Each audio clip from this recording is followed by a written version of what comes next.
Check stations are a tool used by the North Dakota Game and Fish Department to assess how hunters and anglers utilize natural resources. Mark Pollard, Game Warden Supervisor, participates in game check stations on a brisk Sunday morning in October. We'll discuss check stations, how they're used, and what hunters can expect if driving through one. I'm Mike Anderson with the North Dakota Game and Fish Department.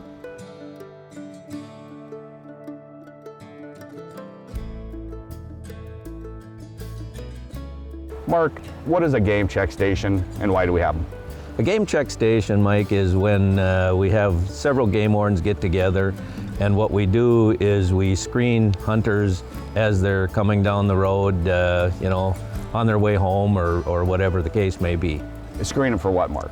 We're screening them. What we're doing is we're checking. We visit with them first off. I mean, we make a contact with them, find out if they've been hunting or fishing, and if they do, then they go into the check station whereby the wardens visit with them, and they may ask them where they've been hunting, what they've been hunting, how success has been, what they've been seeing for wildlife on the landscape, and also obviously to check for compliance with regulations. Do you guys stop every single vehicle on the road? Yeah, Mike, we do. We generally stop all the vehicles that are coming down the roadway.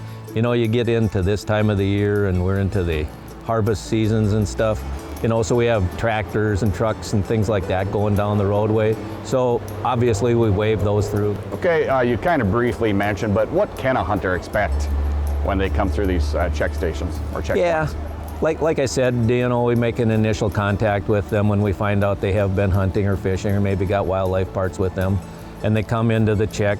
What the wardens are going to do is they're going to ask to inspect their hunting and fishing licenses and any game or game parts that they may have with them. What are some of the more common violations, and do most hunters follow the rules and regulations? Yeah, Mike, number one, certainly most hunters do follow the regulations. One of the more common violations is failing to leave identification attached to their game, in particular game birds.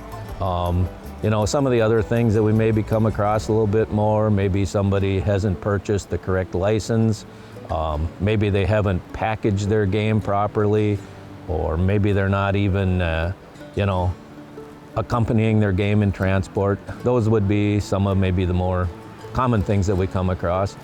The less common things may be, however, occasionally somebody does exceed the limit of game. Mark, you have 4, 5, 6 game wardens here today, district game wardens. You bring them to one location. Is that beneficial as far as checking these hunters? Oh, sure it is, Mike. I mean, we generally screen quite a few people here. Probably in general, we'd screen more at a place like this than we do just doing our game warden work out in the field.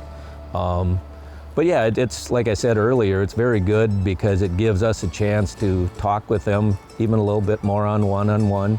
And sometimes they may be even aware of something going on out there that we aren't, that they can pass along some information to us that may help us. We're doing game checks throughout the state.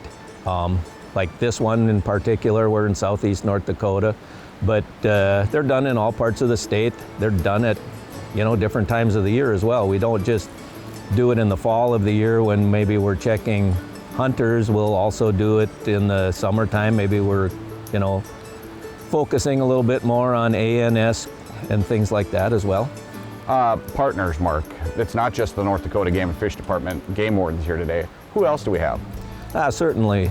We always at least ask for the assistance of the local other law enforcement, whether it's the highway patrol, the sheriff's office, maybe the police department, and they do come quite often and assist us with these. How do people perceive these check stations?